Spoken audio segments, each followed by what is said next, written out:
Hi, my name is Julia Volkman. I'm going to give you a quick Montessori research update.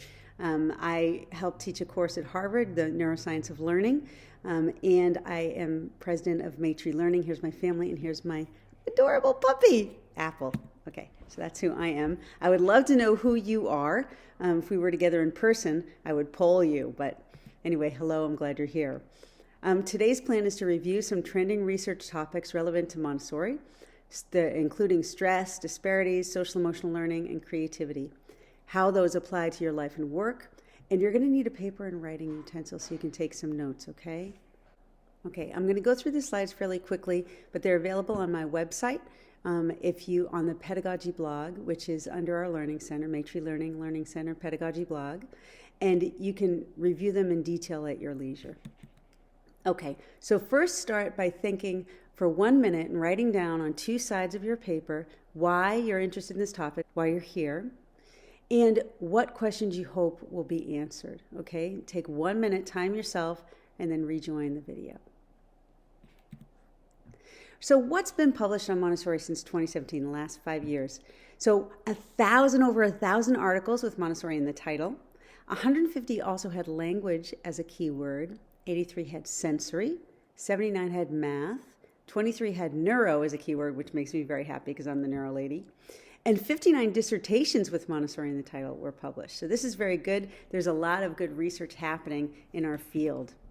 And you can read more about some early education research that's not specific to Montessori at the Saul Zentz Early Education Initiative site at Harvard. It's a good resource for other traditional education research that's relevant for us. A lot of work is also focusing on stress these days. Over 400,000 articles with the word stress in the title. 30,000 also had education as a keyword. 12,000 had child development as a keyword. Over 4,000 had teaching as a keyword. And over 1,400 had COVID as a keyword. So you're starting to see a trend here that stress is getting a lot of attention lately. And I think it's really important for us to look at this. Parents in particular are really stressed out about the pandemic. 66% are worried just overall and on edge.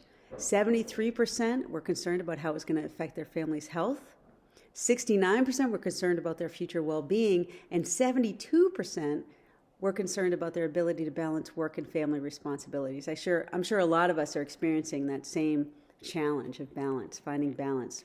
And low-income families were disproportionately affected by this stress. Preschool teachers in particular also had a lot of stress, and it was so bad that about 20% of them may quit because of the stress. This student stress is actually related to teacher stress. So when we're stressed out as teachers, it affects our students. They also get stressed out. They get actually significantly higher cortisol levels when teachers are really stressed out. So this is why this is such an important topic for us. Preschool teachers, when their students are stressed out, they're seeing more maladaptive behaviors, an increase in those maladaptive behaviors like temper tantrums, difficulty separating, right? Trouble switching activities, a lack of cognitive flexibility. And parents are worried about their children, rightfully so, right? All of these things are going on.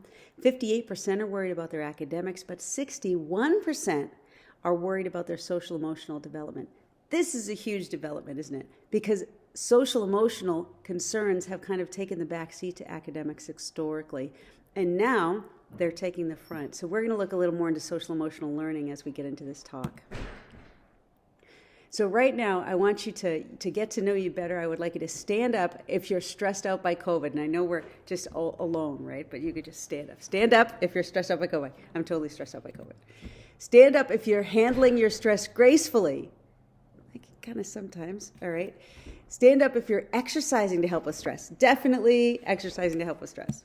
That's me. Okay. Stand up if you're drinking maybe a little more than before COVID. I'm kind of embarrassed, but yeah, maybe. Okay. Stand up if you have a social support network, even now in the midst of COVID. Stand up, hopefully. Okay, stand up if you're getting enough sleep. This can be a tricky one, right, to do. Okay, and stand up if you have a creative outlet like journaling, art, music. Woo, stand up. Okay. All of those things are risk and protective factors. And risk and protective factors are super important when we're talking about learning, because that's what modifies our plasticity. And our plasticity, if you remember, is the capacity of the brain to change, okay? And we could have positive plasticity, which changes our brains in ways that bring us greater learning and well-being. We could have negative plasticity that changes our brain and our bodies in unskillful ways, okay? We want to, of course, balance out our risk and protective factors. Sometimes we have no control over our risk factors, like being in a pandemic, we can't control. But we do have control over our protective factors to try and invoke those as much as we can to balance out our health and well-being and our potential to learn. So what soothes stress, right? There's a bunch of things that we can do in the short term and in the long term to help with stress and kind of bring up our protective factors.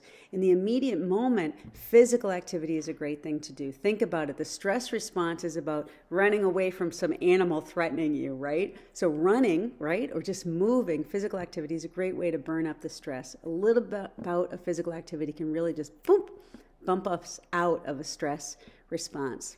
Physical affection is really nice, and not just like a hi, you're my friend hug, but like a good hug from someone who's close to you, that kind of physical affection.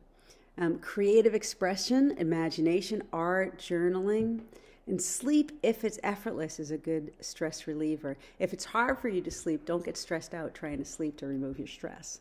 That won't work. Okay, crying or laughing helps.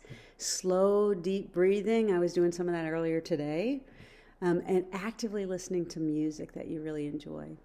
In the longer term, clinical support or therapy, mindfulness practices. I wish I could just talk for an hour on mindfulness practices. They're super beneficial. Routines for the stressful parts of the day, like bedtime and meals, are very helpful. Keep that in mind when thinking about your families and what's going to support them during this time. How can you support them with their routines? And then sharing the burden and processing together, that compassion. It's really helpful in soothing stress. So why should we care about stress? Because if we're thinking about learning, we have to think about stress. We cannot think about learning without thinking about the biology of the entire body. They go together hand in hand. And stress is a risk factor. And these risk and protective factors, like I mentioned, they influence our plasticity. So lots of risk factors we have no control over, like if you're kind of born with a difficult temperament. But if you have low self-esteem, we may be able to influence that. A negative thinking style, that could change, right? Family disharmony, sometimes we have a role in fixing that, sometimes we don't. Okay? And you can go through this list and see which risk factors are in your life or your students' lives, your friends' lives. And then you really want to focus, though, on the protective factors. You want to fix the risk factors that you can, if you can, but then implement as many protective factors as possible. That's going to help us with stress and help us kind of enjoy our lives in the midst of everything that's happening. One challenge of stress is that it compromises our executive functions. So typically, our executive functions are kind of up in the front of their brain. We have, first of all, you need your whole brain to do anything. Let me just clarify that. But there are certain nodes, networks, and hubs that work differently for different types of activities. And when we're kind of thinking, planning, focusing on our work, we're in that, upper front part of the brain, the prefrontal cortex. Normally, that prefrontal cortex is kind of in charge. It's called top-down regulation of thought, action, and emotion. In our alert and calm state, we have these moderate level of neurotransmitters being released.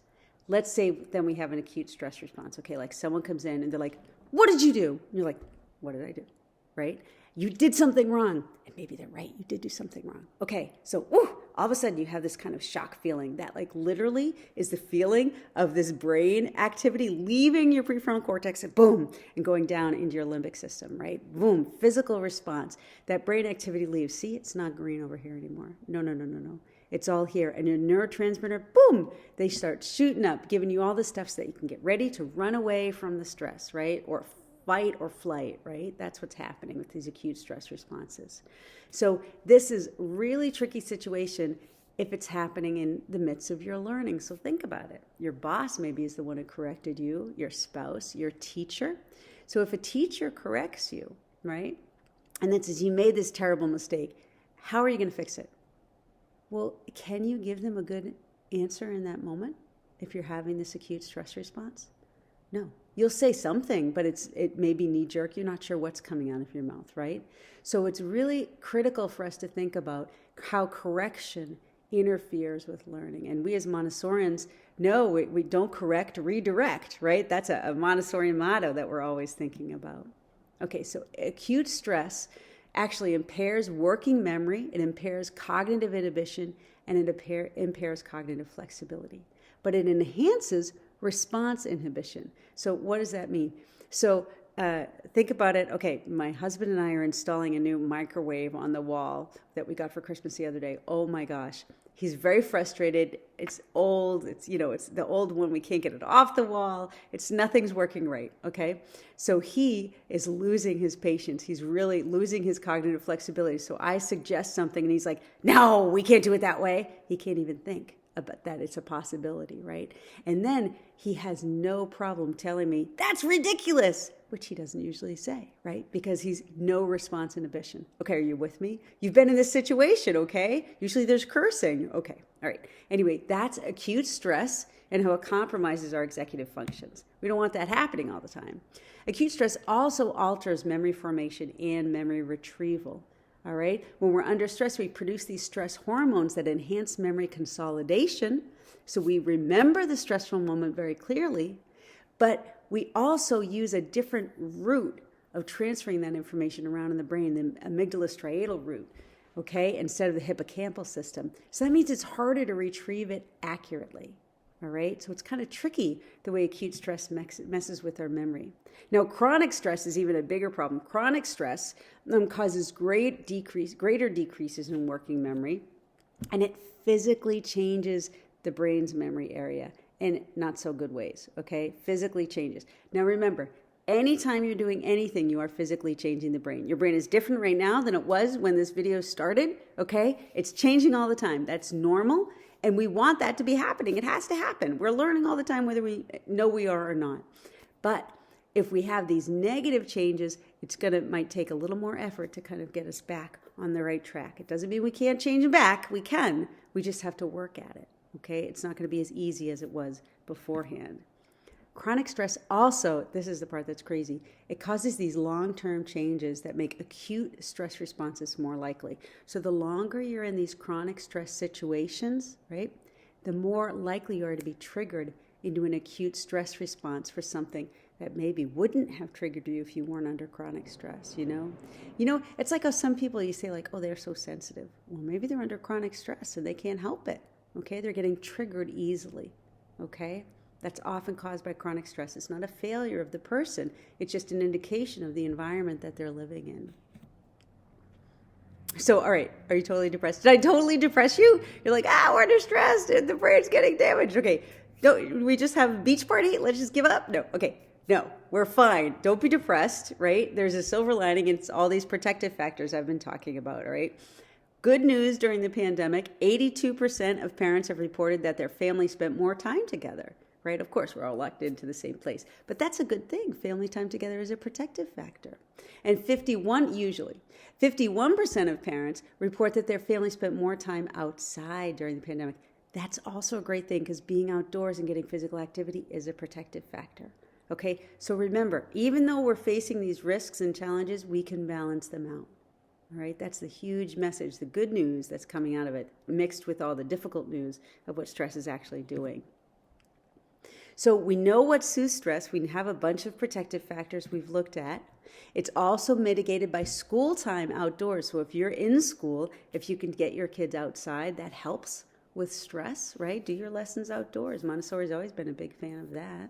And a growth mindset is another key protective factor. This study, oh my gosh, I'm so excited about this Ellen Sari study. It just came out this week. It's incredibly important. They followed longitudinally, which means following them from point A through point B, not looking back historically. They followed families in high poverty areas to see what happened to the children over time. And one thing that they looked at was the mindset of their mother.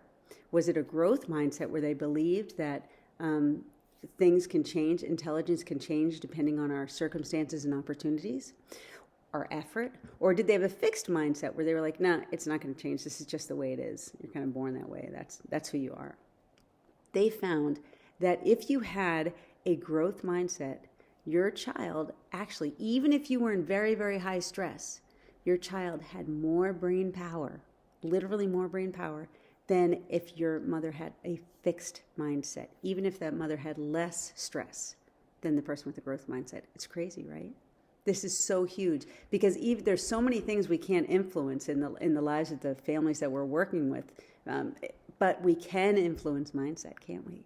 And that is a protective factor that can really help the long-term trouble that happens from chronic stress, from disparities and poverty. Okay, relationships also buffer stress. This is super, super important. And this is a great graphic, but I'm not going to go through it.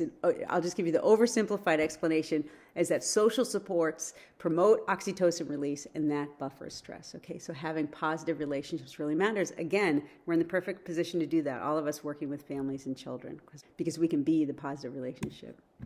Okay, if there's anybody with you, this would be a great moment to talk with them about stress. And if there was one thing, or think about yourself and make some notes, if there's one thing that you could do to help students, families, or colleagues with stress, what would it be? One thing. If there was one thing you could stop doing to help students, families, colleagues with stress, what would that be? All right, take a minute, discuss with someone if they're there, or write it down and think through your thoughts, okay, before you continue with the video.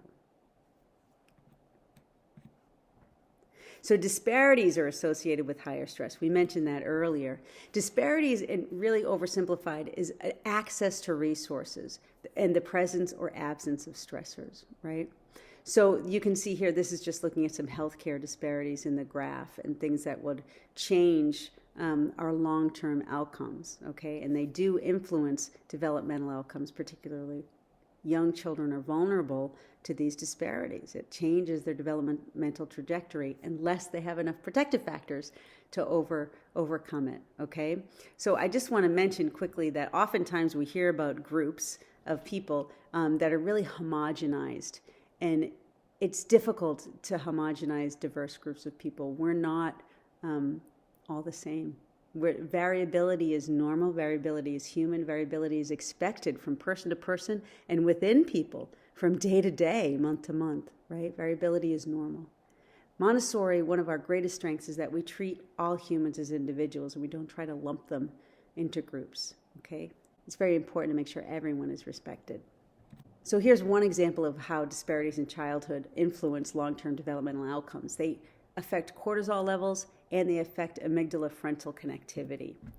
Low-income families, as we mentioned, are disproportionately affected by pandemic stress, but we have a secret weapon. We have the Montessori method. Woo! Okay, so here is some, now we'll get into some Montessori specific research. And there's some research we'll start with that has a focus on disparities. So before I go into it, I want to empower you to be able to find research and to start to evaluate what's good research and what isn't. What you want to do is, if you're not affiliated with a university, then you're going to go to scholar.google.com, and here it's on the screen for you. And you're going to type in the name of the paper you're looking for or the topic you're interested in. And that's going to bring up scholarly articles for you where you can find out more. And just browse them. Don't read everything. At first, you want to muck about the literature and browse to find kind of what people are saying, what language, what terminology they're using. Oftentimes, the limitations on understanding research is just that it's a different group of terms being used to explain something we actually do understand, but not using those words, right? If you go and you find a study that you do want to read, you can click on it and you'll see something that looks like this, the abstract it's called. This is kind of a summary of the findings. That's a good place to start. I love to read all of the paper though, so you can evaluate if you think the way they designed the study actually was a good design. Do you buy it? Do you believe it? Do you think that they actually could say what they're saying based on what they did? Always be skeptical of the research you're looking at.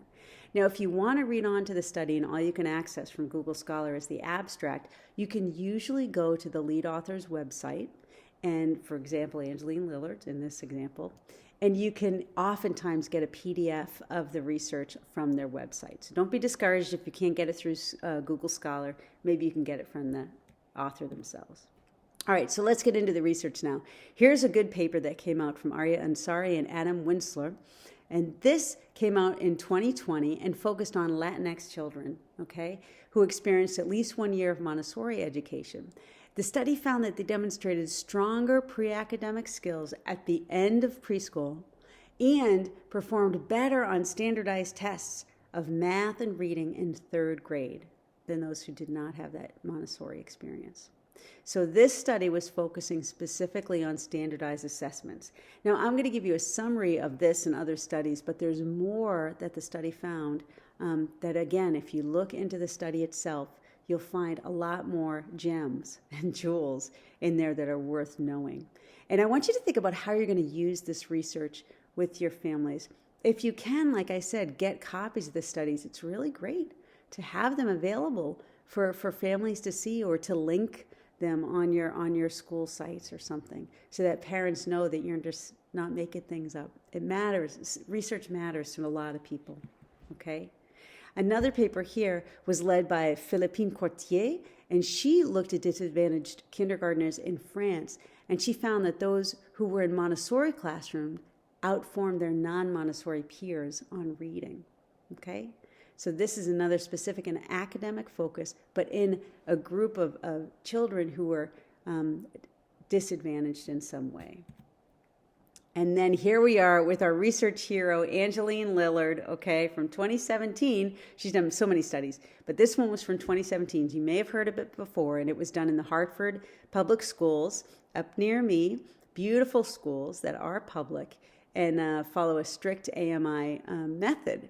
They have training centers embedded in the public schools, so that really helps the trainers and it helps the teachers. There's a great relationship with that. If you are looking to contribute to a public school, to grow, improve your current public school or start one, you really want to have in your design model that the training center is embedded within the public school. It makes a big difference for the longevity and life of the program, especially when teachers inevitably have to move. You need a source for new well-trained, well-prepared adults.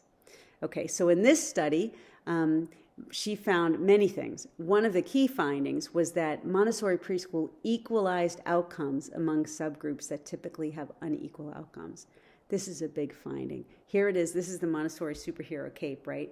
It equalized outcomes. So you start with children who are, from not disadvantaged, who are from typical households.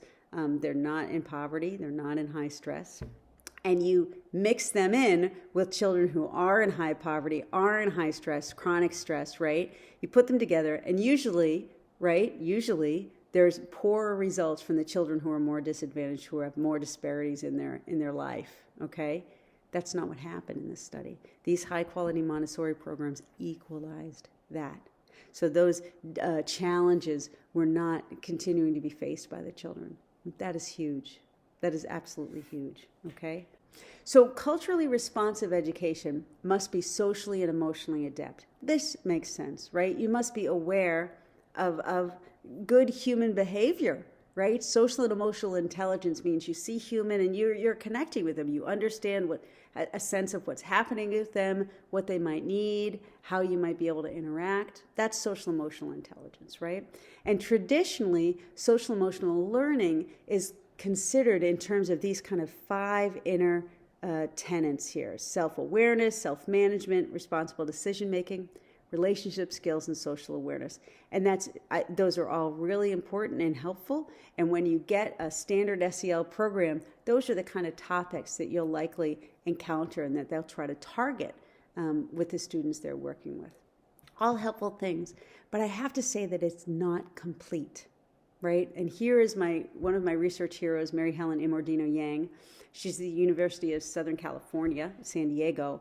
And she says all learning is inherently social and emotional. And just like I said, you need your whole brain to do anything. You need your social relationships and you need your emotions to learn. It's inherent in learning. And here's a graphic that kind of explains how that works. Traditionally, we've thought emotions, keep them outside of learning. Don't be emotional, don't be emotional. It's impossible to not be emotional, okay? We are emotional. And this kind of shows the overlap between the two. So you've got this emotion that's just emotion processes related to the body. And this is like, you feel it in your gut, okay? So emotion is a very physical experience. Cognition, we always think, oh, it's up in your head, right? Higher reason, rational thought. But look at this overlap. It is ginormous, right? It's big. Thoughts can trigger emotions. Just think about it that way. They play out in the mind and in the body, okay? That's the connection, right? And inspiration can trigger us. Feeling inspired about something can trigger us to look at certain topics, to invest our energy and time and learn about something that we're interested in. Emotion and learning, completely 100% connected, okay? So this typical view of SEL, and if you encounter these SEL programs, like I said, they're going to look at those 5 primary areas which are helpful. They're just incomplete. And the mind, brain, and education view, which is the course I help teach at Harvard, and that Mary Helen was involved in founding. Well, she was one of the first students when the course started at Harvard some time ago. The view is more about cultural patterns of thinking. And we know as Montessorians that our social emotional experiences, they actually vary from culture to culture. And that's why our presentations, our materials, our approach have to change based on the culture that we're in, of the culture of the child. The child will adapt and become a member of their people, place, and time. That's cultural adaptation. We as adults need to adapt to the cultural needs of our students. We also need to think about, how do students engage their emotional selves in academic pursuits? And we see this particularly in early childhood. This is quite common because you'll see this child, all he wants is dogs. It's just dogs, dogs, dogs, dogs, dogs. You can't even talk to you except it's about a dog, right? Okay.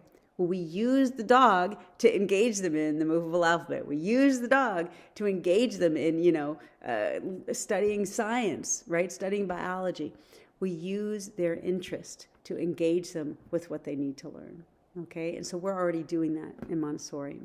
Also, how do we help students find saliency or relevancy for abstract concepts? How can you take something that's really out there and make it meaningful to the person? And that's what social emotional learning is all about. It's about meaning making out of this learning. Why does it matter? Why do we care? Now, to learn more, to understand more about that saliency, we're going to learn about 3 key brain networks. There are lots of brain networks, lots of them, but 3 key ones that we're going to really take a closer look at. And one is the default mode network. And the default mode network is what we default to when we're not intentionally doing something. Our mind is wandering. We're reflecting back, about what happened earlier in the day. We're thinking back about memories. Okay, that's default activity, not intentional activity. It's just kind of what the brain is doing.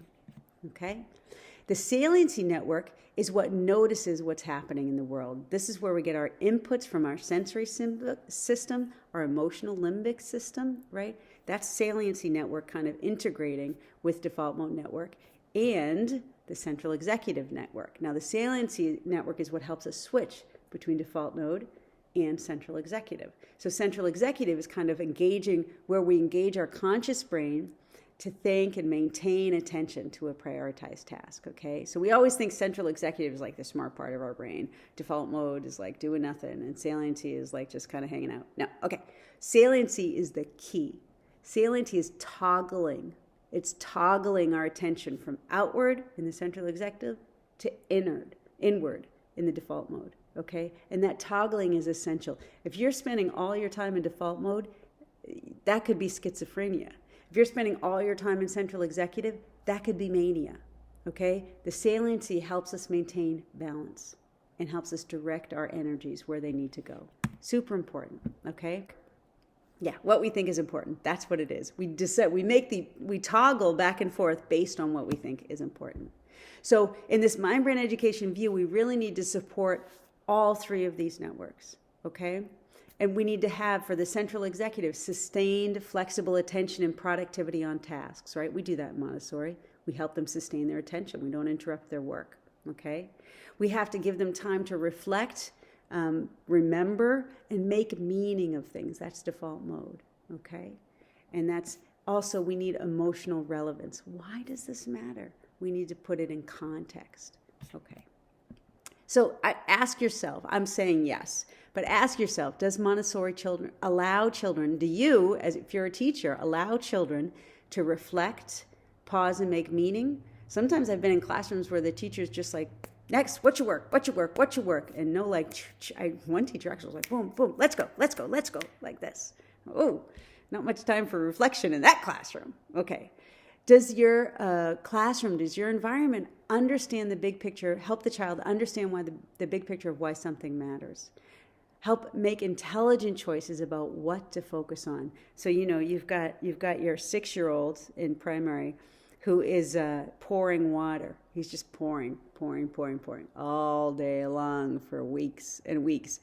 And that's like, are you going to let that happen? You're going to let that go? No. You are going to engage this child in something that's more meaningful for him to work on, to make an intelligent choice about something that will challenge him because they'll like it so much more.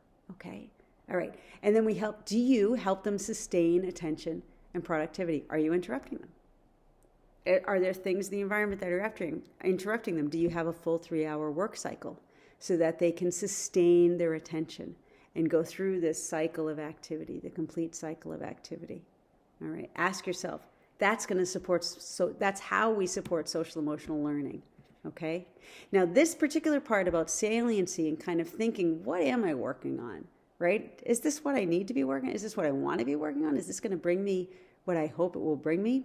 That's about self-monitoring, right? So saliency is self-monitoring. And there is research, Montessori research, on self-monitoring, on performance monitoring. And it's again by Mary Helen Immordino Yang, but also the new Montessori research rock star, Solange Denervaux. And they worked together on this study with some other scholars. And it was an fMRI study. So this is the little fMRI machine that the kids get to go into. It's so much nicer than the ones we go into as grown-ups, isn't it? I would like that more. They should make ours look like that. Anyway, so they put them in the fMRI so they could actually see what's happening, where the activity is moving in the brain based on different activities that they're doing or not doing, okay? And what they found is that when errors were made, which this task kind of allowed for errors to be made, Montessori students paused longer after they made an error when they were little. Now, what does that, just think about that. What does that mean, they paused longer after they made an error? So they really noticed their saliency network was active, right? And they kind of considered, what just happened there, okay?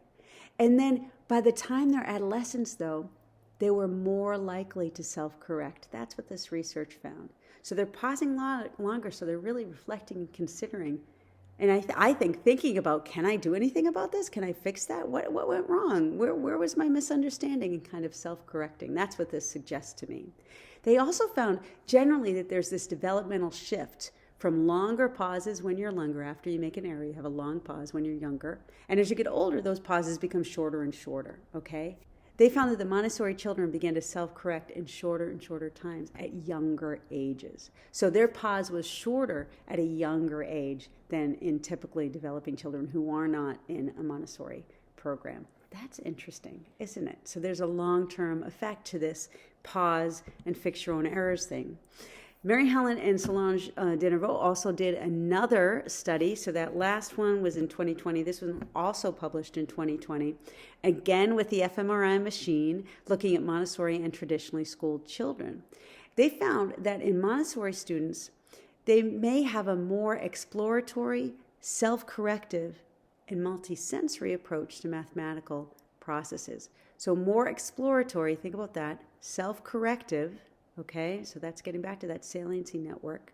More exploratory, they're not intimidated. They're willing to look out and consider ideas, cognitive flexibility.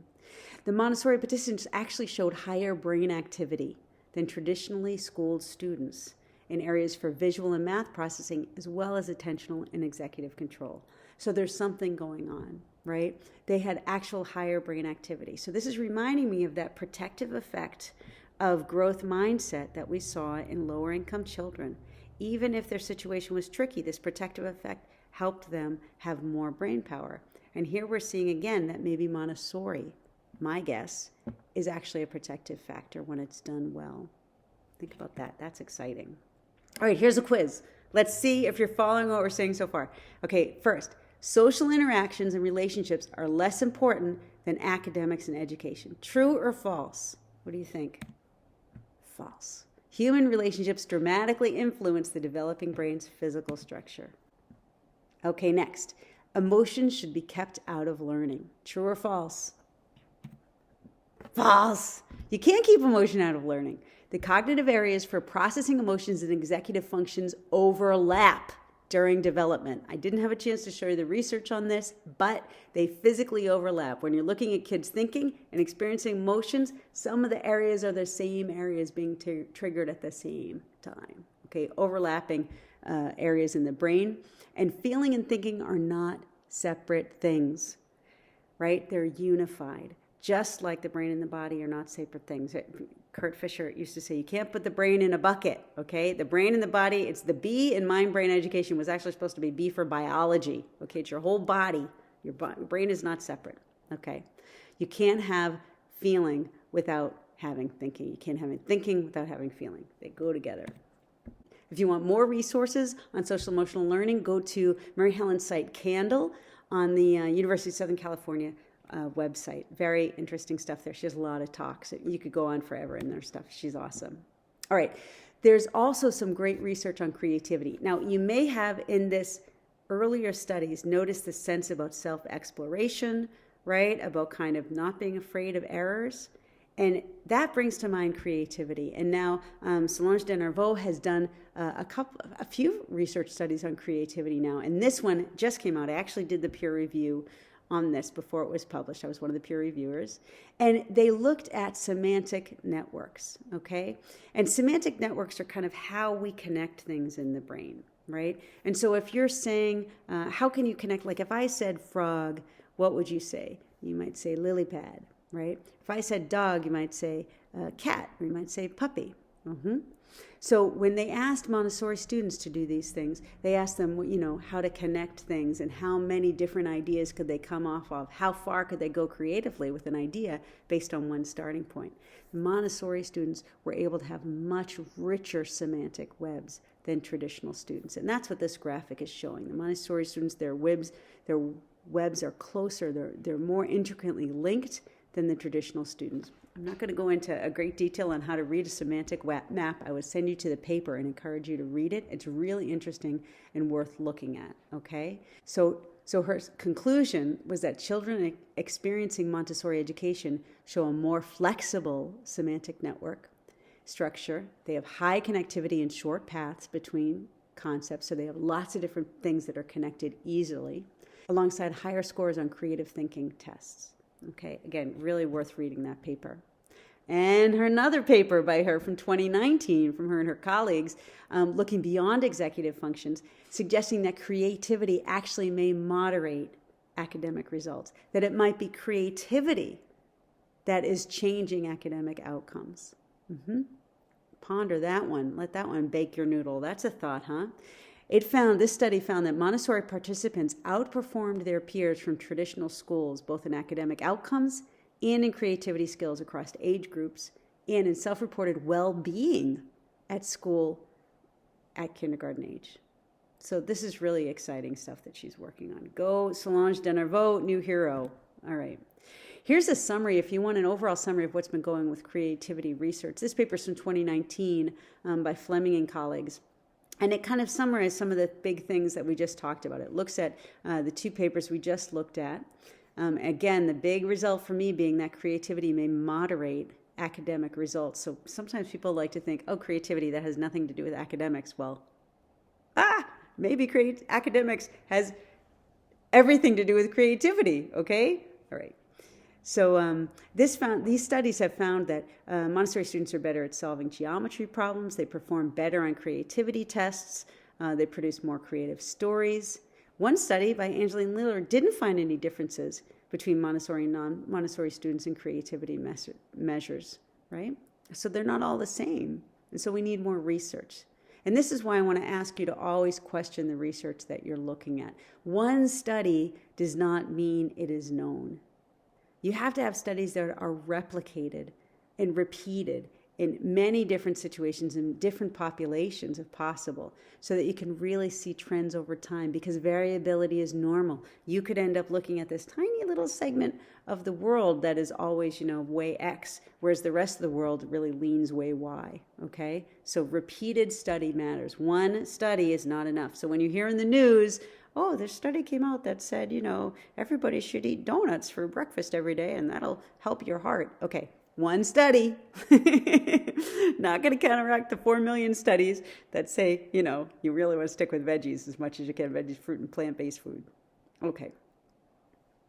The other thing that came out in this research paper is about free choice and collaborative learning promoting creativity. So it hasn't really been clarified why Montessori may be associated with this creativity bump, okay? But it could be the aspect of free choice, the aspect of collaborative learning as part of it.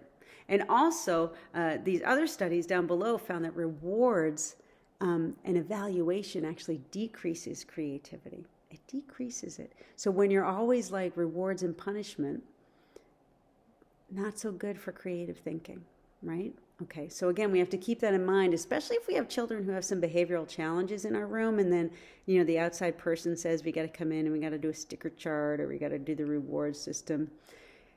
We have to do what we need to do to make everything work, but keep that in mind in the back of your head and see if there isn't another way that might be effective that you could implement and try.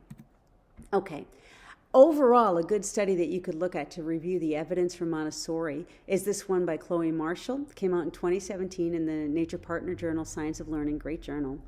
And it showed key differences between Montessori and traditional pedagogy, kind of hinging on the learning materials and self-directed engagement. So having this prepared learning environment, in traditional schools, they're making it up every day, or every other year the district gives them a new curriculum that they have to learn and use. We don't need to do that. We've learned our curriculum, we've learned it in our training, we get deeper and deeper understanding of it every time we use it, right? And then we can show the children and help them engage with the learning materials, because it's the learning materials that teach, not us, learning materials. Okay, so this is a great review study for looking at that. Again, I would share this with your families. Another good study looks at some pillars of Montessori education, and this was by Catherine and colleagues in 2020. And it looked at these 4 key areas. And there are others that the study mentions, but it had to focus on the neuroscience supporting the sensitive periods, education of the senses, the prepared environment, and repeated spontaneous activities. Okay, so again, another good study to read yourself, understand, and to share. There's been many research, like I said, over 1,000 articles on Montessori in the last 5 years. And here, these slides summarize some of them and some of their key findings. It lists the papers so that you can go to Google Scholar and find them. I'm just going to go over them. They focused on here in South Carolina. They look at state standards, executive function, creativity. They looked at better school attendance in Montessori students. They found fewer disciplinary incidents. This study on cognitive tempo found that the Montessori method decreases the number of errors and extends the reflection time among preschool children. So again, with reflection being an important part, okay? And self-correction of errors. The study on the top here about standardized testing found that there were achievement gaps were smaller in Montessori students, okay? And Angeline Lillard, again, our research hero, just last year put this paper out on explaining the theory why Montessori is an excellent alternative for early childhood education. That's a good summary article that you should read and share. It really looks at the kind of tension between work and play, structure and freedom, and sheds a little light on that. All right. Also, this paper by Philip Silver and Daza looks at cognitive control. So cognitive control meaning being able to kind of decide what you're doing and what you're not doing. And they looked at it at age 3, and they found that 3-year-olds in an authentic Montessori public preschool in Washington, D.C.